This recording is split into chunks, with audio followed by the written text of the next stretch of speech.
और अब वक्त है हमारे चुनाव स्पेशल शो 2024 का अंक गणित का और आज का नंबर है 426। ये नंबर देश की उन लोकसभा सीटों का है जिसे मंदिरों के जरिए देश के अलग अलग राजनीतिक दल साधने की कोशिश कर रहे हैं। सिर्फ जनवरी के महीने की मैं बात करना चाहूं तो सिर्फ जनवरी महीने में ही प्रधानमंत्री नरेंद्र मोदी महाराष्ट्र, आंध्र प्रदेश, साथ ही साथ केरल और उत्तर प्रदेश के मंदिरों में गए हैं और जिसके जरिए ये कहा जा रहा है कि उन्होंने 319 सीटों को साधने की कोशिश की है। अंकगणित दुरुस्त करने की कोशिश वो यहाँ पर कर रहे हैं। तो वहीं विपक्षी पार्टियों का जिक्र कर लेते हैं जिसमें इंडिया के नेता भी महाराष्ट्र, असम, पश्चिम बंगाल, दिल्ली यहाँ मंदिर दर्शन करते हुए नजर आ रहे हैं और साथ ही इसमें ये कहा जा रहा है कि जो 86 सीटों का गणित है वो अपने पक्ष में करने के लिए ये गठबंधन डटा हुआ है। एनडीए और इंडिया से अलग ओडिशा की सत्ताधारी पार्टी की अब हम बात कर लेते हैं। सत्ताधारी पार्टी बीजेपी भी भगवान जगन्नाथ के नाम पर 21 सीटों को जीतने की कोशिश कर रही है। तो आइए आपको अब दिखाते हैं कि 2024 के अंक गणित में आज के जो नंबर हैं वो किस तरह से बीजेपी, इंडिया और बीजेडी को मिलाकर, देखिए 319 बीजेपी, इंडिया 86 और बीजेडी का जो आंकड़ा है वो है 21 का, ये कैसे 426 अंक गणित को बता रहा है।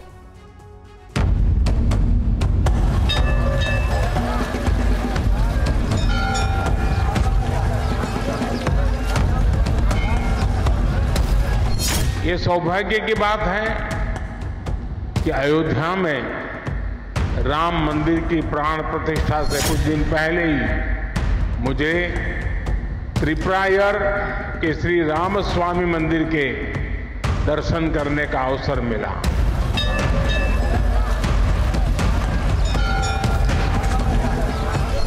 बाईस जनवरी को प्राण प्रतिष्ठा अयोध्या में होगी, लेकिन श्री राम ज्योति देश के घर घर में जलेगी।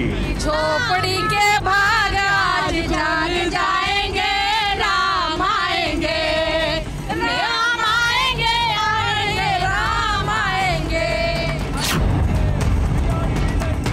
धार्मिक, राजनीतिक, व्यक्तिगत और सरकारी, देश के सबसे दक्षिणी राज्य केरल में प्रधानमंत्री नरेंद्र मोदी के एक दिन में 4 कार्यक्रम की तस्वीरें हैं। क्या इन चारों कार्यक्रमों का लोकसभा चुनाव से कोई कनेक्शन है? आज 2024 के अंक गणित में हम इसे समझने की कोशिश करेंगे। नरेंद्र मोदी सबसे पहले भगवान कृष्ण के गुरुवायूर मंदिर पहुंचे। यहां पारंपरिक मुंडू और वेष्टी पहनकर उन्होंने पूजा अर्चना की। सुबह के 7:30 बज रहे थे, बावजूद इसके गुरुवायूर में बड़ी संख्या में लोग प्रधानमंत्री का स्वागत करने पहुंचे। गुरुवायूर मंदिर के बाद मोदी भगवान राम के मशहूर त्रिपुरायर श्री रामास्वामी मंदिर पहुंचे। त्रिपुरायर मंदिर में पूजा के बाद उन्होंने मलयालम रामायण पर सांस्कृतिक प्रस्तुति देखी।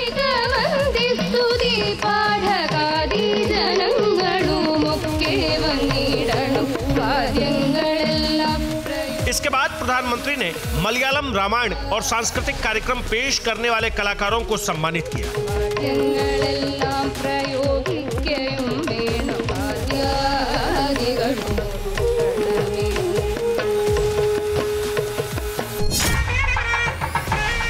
इस बीच उन्होंने गुरुवायूर में ही मलयालम सुपरस्टार और बीजेपी नेता सुरेश गोपी की बेटी के शादी समारोह में भी हिस्सा लिया और वर वधू को आशीर्वाद दिया।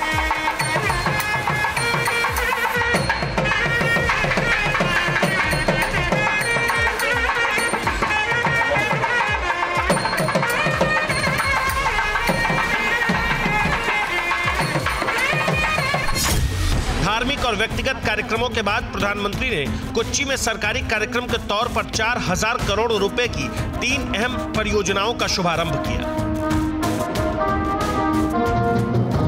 प्रधानमंत्री नरेंद्र मोदी ने केरल यात्रा के दौरान जो सबसे महत्वपूर्ण कार्यक्रम में हिस्सा लिया वो था बूथ कार्यकर्ताओं का सम्मेलन।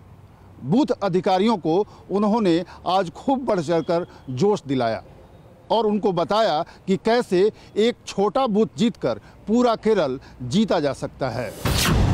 केरल में लोकसभा की 20 सीटें हैं, लेकिन बीजेपी अब तक केरल की एक भी सीट जीत नहीं सकी है। 2014 और 2019 के चुनाव में बीजेपी तिरुवनंतपुरम सीट पर दूसरे नंबर पर थी। 2019 में उसे सहयोगी पार्टी बीजेडीएस के 2% वोट को जोड़कर कुल 15% वोट मिले। लेकिन बीजेपी को इस बार प्रधानमंत्री मोदी की लोकप्रियता और लाभार्थी योजनाओं से केरल में भी कमल खिलने की उम्मीद है। ऐसे में चुनावी मौसम में खुद प्रधानमंत्री नरेंद्र मोदी ने राज्य के 7,000 शक्ति केंद्र यानी बूथ प्रभारियों को चुनाव जीतने का मंत्र दिया। साथियों, अब चुनाव दरवाजे पर दस्तक दे रहे हैं और अब केरला दिल्ली विजय का नेतृत्व करने की ताकत वाला बन गया है। चुनाव जीतने के लिए हमारा पहला संकल्प चाहिए, हमारा बूथ हम जीतेंगे। हम हमारे बूथ में पराजित नहीं होंगे। आधुनिक सव्यसाची श्री नरेंद्र मोदी जी के बूथ कार्यकर्ताओं का यह सम्मेलन केरल के कोच्चि में हुआ, लेकिन पीएम मोदी ने यहां कोच्चि से करीब 2,500 किलोमीटर दूर अयोध्या का भी जिक्र किया। जय श्री राम, जय श्री राम। 22 जनवरी को अयोध्या में भव्य राम मंदिर में प्राण प्रतिष्ठा का आयोजन है। मैं भी प्राण प्रतिष्ठा से पहले जो अनुष्ठान होते हैं उनके यम नियमों का पालन कर रहा हूं। 22 जनवरी को प्राण प्रतिष्ठा अयोध्या में होगी, लेकिन श्री राम ज्योति देश के घर घर में जलेगी।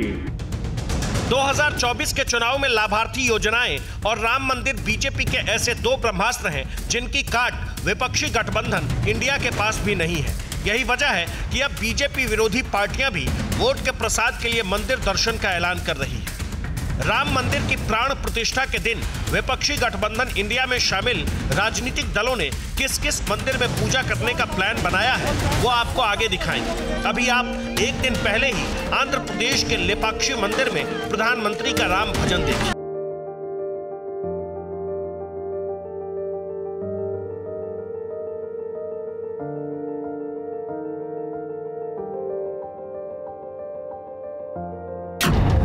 आंध्र प्रदेश में लोकसभा की 25 सीटें हैं, लेकिन 2019 में यहां बीजेपी को एक भी सीट नहीं मिली। वोट तो सिर्फ 1% मिला। इससे पहले प्रधानमंत्री 12 जनवरी को महाराष्ट्र के नासिक में थे, जहां उन्होंने कालाराम मंदिर में साफ सफाई और पूजा अर्चना की। महाराष्ट्र में लोकसभा की 48 सीटें हैं। यहां बीजेपी ने 2019 में 25 सीटों पर उम्मीदवार उतारकर 23 पर जीत हासिल की थी। पिछली बार बीजेपी के सहयोगी उद्धव ठाकरे की अगुवाई वाली शिवसेना ने 23 सीटों पर उम्मीदवार उतारकर 18 पर जीत दर्ज की। इस तरह से बीजेपी गठबंधन को महाराष्ट्र में कुल 41 सीटें मिली थी। लेकिन अब की बार महाराष्ट्र में गठबंधन का गणित बदल गया है। 2 हिस्सों में टूट चुकी शिवसेना का मजबूत धड़ा एकनाथ शिंदे की अगुवाई में बीजेपी के साथ है, तो गिने चुने विधायकों और सांसदों के साथ उद्धव ठाकरे की शिवसेना यूबीटी, एनसीपी और कांग्रेस के साथ गठबंधन में है। ऐसे में बीजेपी के लिए 2024 में 2019 वाली कामयाबी को दोहराना बड़ी चुनौती है। ठीक 5 दिन के बाद अयोध्या में राम मंदिर का उद्घाटन है। रामलला का प्राण प्रतिष्ठा समारोह है। इसमें पीएम मोदी मुख्य मेहमान होंगे। तैयारियां जबरदस्त है। राम मंदिर के नाम पर बीजेपी कार्यकर्ता और आरएसएस स्वयंसेवक घर घर दस्तक दे रहे हैं। विपक्ष के नेताओं का आरोप है कि बीजेपी और आरएसएस राम मंदिर से चुनावी फायदा उठाने की कोशिश कर रहे हैं। ऐसे में विपक्षी नेताओं ने 22 जनवरी को अपने अपने मंदिर दर्शन की योजना बनाई है, क्योंकि सवाल देश के 80% हिंदू वोट का है। राजनीतिक दलों के लिए हिंदू वोट कितना अहम है, इसे समझना भी बहुत जरूरी है। सीएसडीएस लोक नीति के सर्वे के मुताबिक 2019 के चुनाव में ज्यादा धार्मिक हिंदुओं में 53% ने बीजेपी को वोट दिया, तो ज्यादा धार्मिक हिंदुओं में सिर्फ 10% ने कांग्रेस को वोट दिया। इसके उलट कम धार्मिक हिंदुओं में 37% ने बीजेपी के पक्ष में मतदान किया, तो कम धार्मिक हिंदुओं में 18% ने कांग्रेस के पक्ष में मतदान किया। ये बात सच है कि 2024 का लोकसभा चुनाव में सिर्फ भाजपा ही नहीं, सारे धर्मनिरपेक्ष दल जो अपने आप को कहते हैं, सबने एक गरिष्ठ हिंदू मतदाता का लुभाने के लिए एक प्रतिस्पर्धा में शामिल हो गया है। यही वजह है कि विपक्षी दलों को राम मंदिर से बीजेपी के पक्ष में माहौल बनाने का डर सता रहा है। राम मंदिर का असर हिंदी पट्टी के लगभग 9 राज्यों और 2 केंद्र शासित प्रदेशों के कुल 226 सीटों पर पड़ने की संभावना है, जहां 2019 में बीजेपी ने पुरजोर जीत हासिल की थी। तब मोदी का असर और लहर दोनों चला था। इस बार मोदी का नाम और काम तो है ही, साथ ही राम मंदिर का उद्घाटन भी हो रहा है। हिंदी पट्टी के राज्यों में 2019 का अंकगणित क्या था, पहले उसे देखिए, फिर आपको 2024 में बीजेपी के मंदिर दर्शन से 319 सीटों को साधने का गणित भी दिखाएंगे। 2019 के चुनाव में बीजेपी ने हिमाचल प्रदेश की सभी 4 सीटें और उत्तराखंड की सभी 5 सीटें जीत ली थी। उत्तर प्रदेश की 80 में से सहयोगी अपना दल की 2 सीटों के साथ बीजेपी ने कुल 64 सीटें जीती। तो यहां कांग्रेस को सिर्फ 1 सीट, जबकि बीएसपी को 10 और समाजवादी पार्टी को 5 सीटें मिली। दिल्ली में भी बीजेपी ने सभी 7 सीटें जीत ली।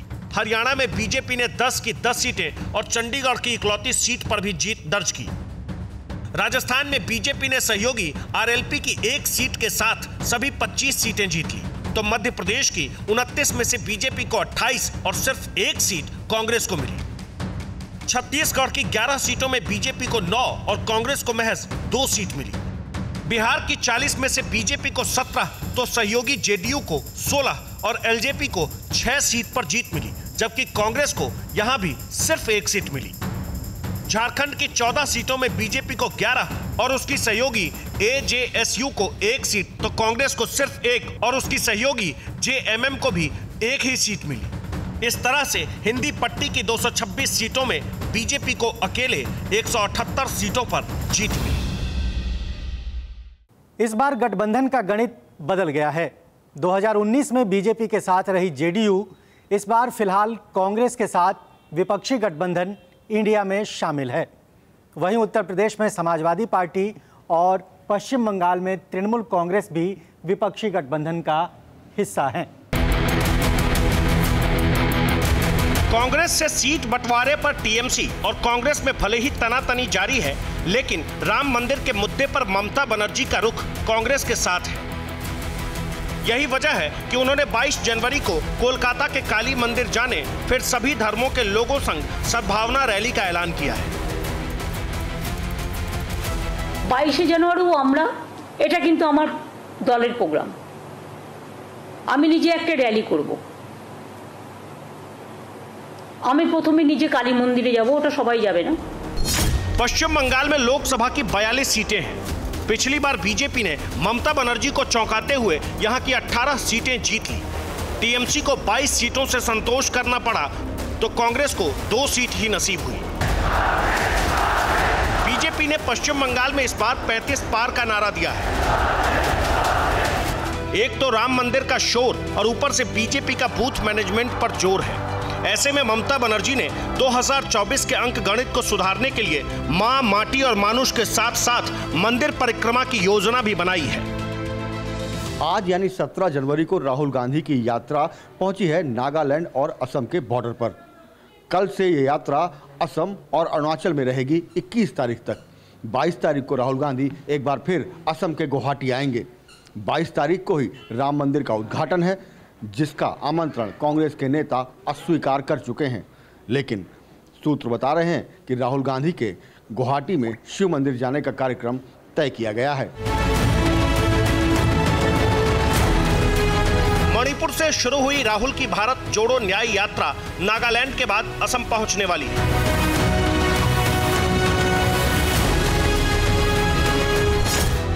असम में लोकसभा की 14 सीटें हैं। पिछली बार कांग्रेस को यहां सिर्फ 3 सीट मिली थी, जबकि बीजेपी को 9 सीटें मिली थी।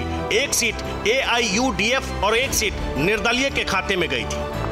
ऐसे में राहुल गांधी 8 दिन तक असम में कांग्रेस के पक्ष में माहौल बनाने की कोशिश करेंगे। 22 जनवरी को राम मंदिर के उद्घाटन वाले दिन उनके गुवाहाटी में शिव मंदिर और कामाख्या मंदिर जाने की भी चर्चा है। वैसे गौर करने वाली बात ये कि राहुल गांधी न्याय यात्रा के नागालैंड पड़ाव में ही राम मंदिर के नाम पर बीजेपी को घेर चुके हैं। धर्म के साथ पब्लिक रिश्ता रखता है, मतलब जो धर्म यहाँ पे पहनता है वो धर्म का फायदा उठाने की कोशिश करता है।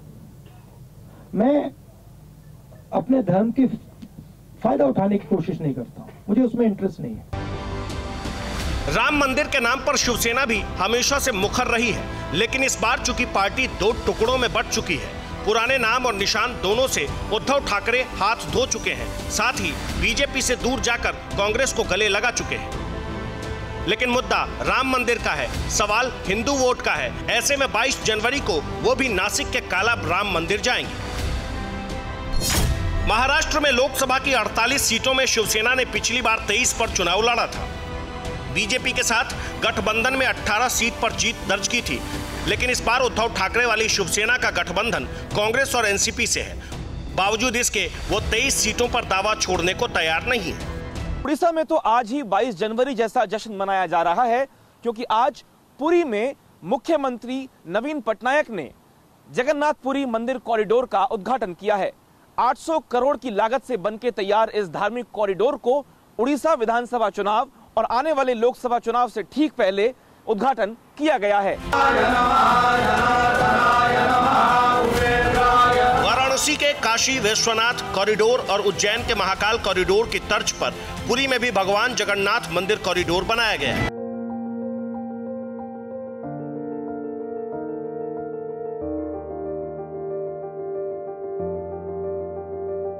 नवीन पटनायक की बीजेडी सरकार ने चुनाव से ऐन पहले इसका शुभारंभ किया है, क्योंकि 2024 में उसे इस कॉरिडोर से चुनावी फायदे की उम्मीद है।